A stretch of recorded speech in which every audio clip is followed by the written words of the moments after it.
Diyarbakır Umut Kervanı olarak mübarek Ramazan ayının yaklaştığı şu günlerde tüm hazırlıklarımızı tamamlamış bulunmaktayız.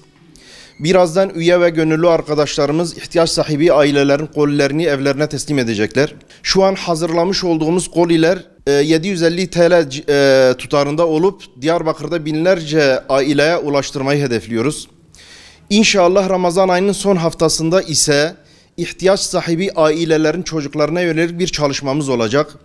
Onların yüzüne güldürmek için Ramazan bayramına girmek istiyoruz. Çocukları giydirmek namına.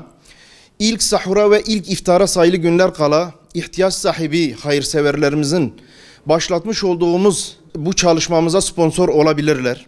Aynı zamanda Ramazan bayramı öncesi minik yüreklerimizi sevindirebilmek adına planladığımız çocuk giydirme programında katkı sunabilirler. Rabbim şu ana kadar yaptıkları desteklerle bizleri yalnız bırakmayan hayırseverlerimizden ve bağışçılarımızdan razı olsun.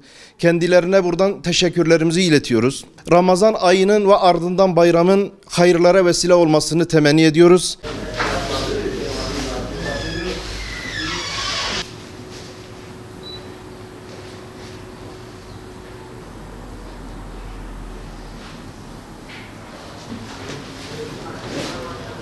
Sağ olun, teşekkür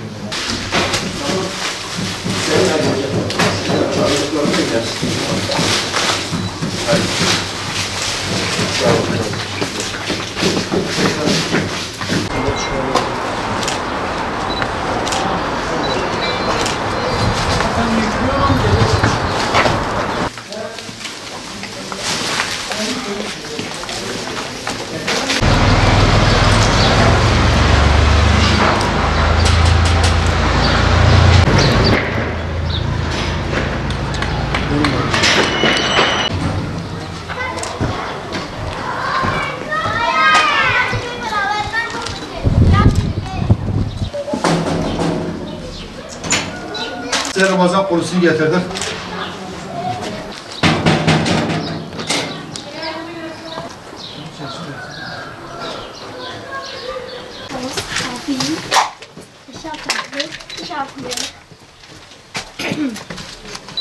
Selamun Aleyküm.